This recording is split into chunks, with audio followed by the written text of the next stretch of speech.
di pelabuhan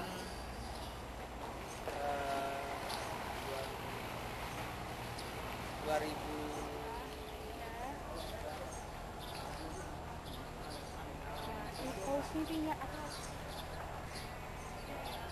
apa?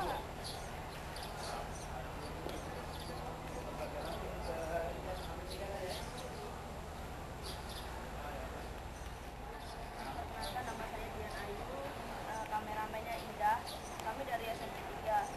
Maaf Pak, kami sebelumnya mengganggu waktu Bapak. Kami ingin minta waktu Bapak untuk wawancara sebentar Pak. Boleh Pak? Boleh. Nama saya Topan, dinas di Direktorat Pengamanan Kota Batam. Sekarang berubah nama jadi BP Pengusahaan Batam.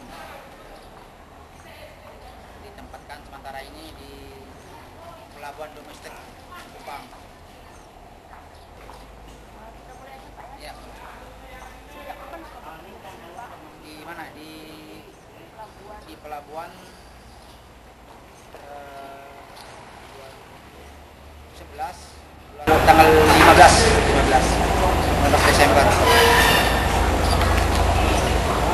Apa saja pekerjaan Bapak di sini? Di sini kami pengamanan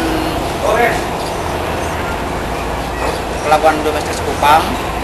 Ya, tugas pokoknya menjaga aset Otorita Batam, yaitu BP yang berganti nama BP Batam. Ya, yang terdiri dari yang bergerak maupun yang tidak bergerak, kayak numpang sini kan, pengamanan sini siang, kalau malam kita jaga aset-aset yang semua nih dari mulai sana sampai sini, termasuk jaga kapal ini juga semua, sebagian parkir ya, motor kantor ini semua kita motor segala macam itu masuknya kita yang jaga kalau malam. Kalau siang kita jaga di pintu ini untuk masuk, di keberangkatan ini kan ada apa masuk, orang masuk keberangkatan kan. Kalau yang di kedatangan di sana bagian pendaduk itu bagian pintu Batam, jadi tugas kita di keberangkatan.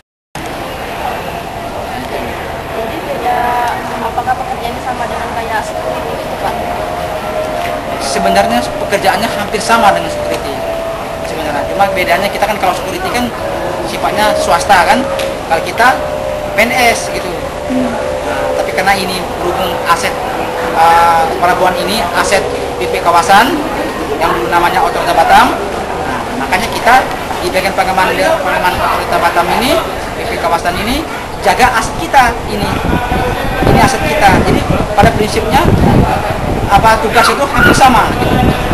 Kalau security kan jaga pengamanan satuan pengamanan, cuma bedanya kita di Direktorat Pengamanan gitu, PNS. Cuma kalau tugas pokoknya hampir sama gitu. Tugas pokoknya hampir sama, tidak jauh berbeda, cuma status saja yang berbeda. Bapak di sini bekerja di bagian Direktorat Pengamanan kan Pak? Iya. Itu ada berapa bagian gitu Pak? Kalau di sini kita terdiri dari macam-macam instansi, ya. Satu itu kalau dari perhubungan lautnya KPLP, ya kan, KPLP perhubungan lautnya sendiri, ya. KP3 itu polisi, ya kan, Ditpam, ya kan, bea cukai di sini, jadi kan, ada lagi Sabandar itu untuk izin keberangkatan kapal ini. Ya kan sama perhubungan laut juga, cuma dia ada bagian. Jadi kalau Sabandar kan dari pusat dia, bukan dari BP kawasannya, bukan dari pusat. Nah itu ada security-nya juga, yang baju-baju biru itu kan security. Ya ini Sabandar ini beda. Jadi satu gabung. Bagaimana sistem kerjanya Pak? Kalau sistem kerjanya kan kita kan macam-macam kan, sistem kerjanya tergantung bagian masing-masing. Kalau di Direktorat Pengamanan sistem kerjanya ya jaga pintu ini, jaga aset, ya kan, ada keributan yang kita lapor ke polisi KP3 kan, ini pintu masuk ini kan, orang yang punya tiket, orang yang boleh kapal berangkatnya, kita kan orang nanya nanti jam berapa kapal berangkat. kapal datang jam berapa. Nah, tugas kita itu menginformasikannya. Kalau di tempat pengamanannya kita jaga aset kita sendiri. Kalau bisa bandar kan perusahaannya lain kan, perusahaan kapal. Jadi kita kalau yang fokusnya ke Ditpamnya sendiri kerjanya menjaga aset Otorita Batam, aset BP kawasan yang ada di pelabuhan ini.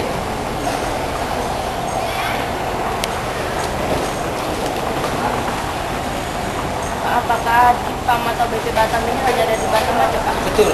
Nah, itulah istimewanya. Ditpam ini satu-satunya yang ada di Indonesia ini ada di Batam ini lah.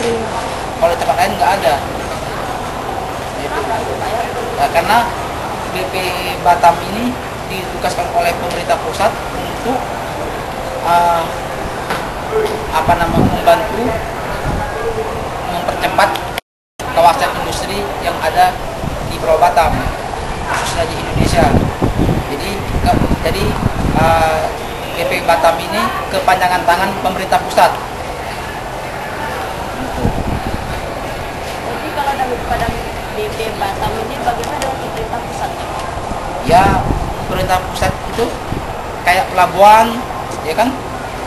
Pelabuhan laut kayak ini kan pelabuhan internasional, pelabuhan domestik, kayak bandara itu dikelola oleh pemerintah pusat. Pemerintah daerah cuma sebagai pendamping aja gitu. Tidak apa bersinergi kita kan.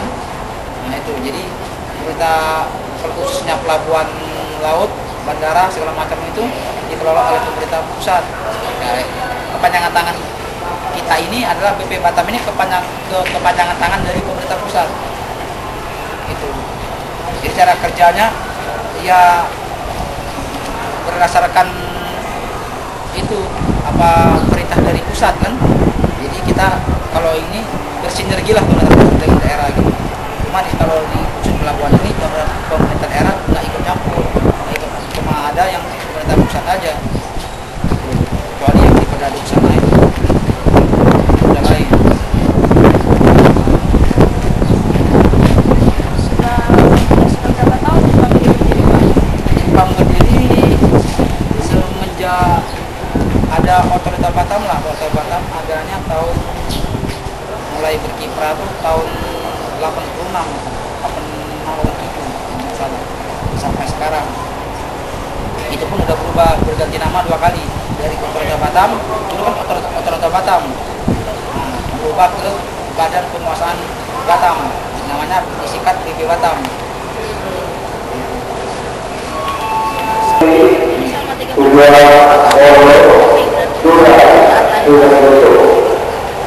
Selama 30 Ada, kita di sini kan PNS itu, jadi kalau PNS kita nggak nyari pekerjaan lain dong gitu kan, udah mantap istilahnya, di sini udah mantap.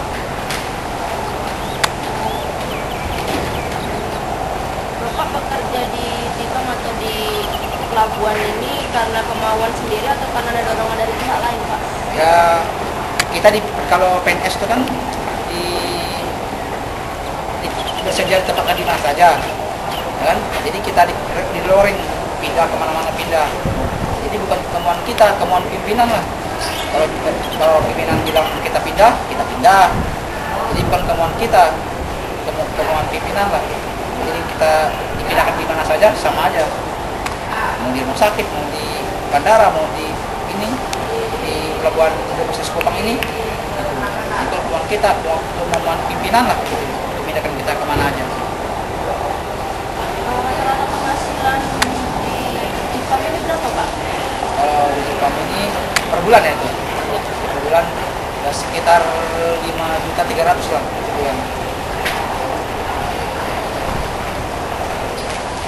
Apakah itu cukup untuk memenuhi kebutuhan keluarga cukup? Ya kalau cukup sih cukup ya kan.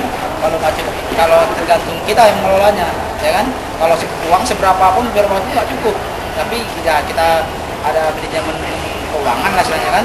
Kita belajar dulu sekolah punya manajemen keuangan, manajemen rumah tangga, yang kita kelola lah secukupnya gitu, uang segitu.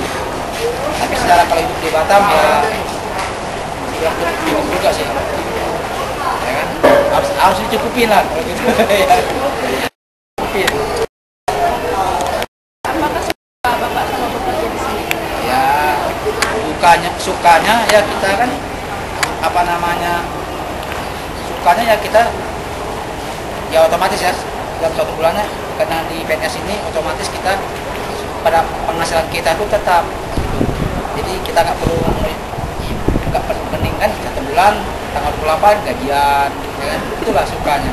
Jadi kita nggak pusing-pusing kan, kita tidak nyari kerjaan lain, itu sukanya.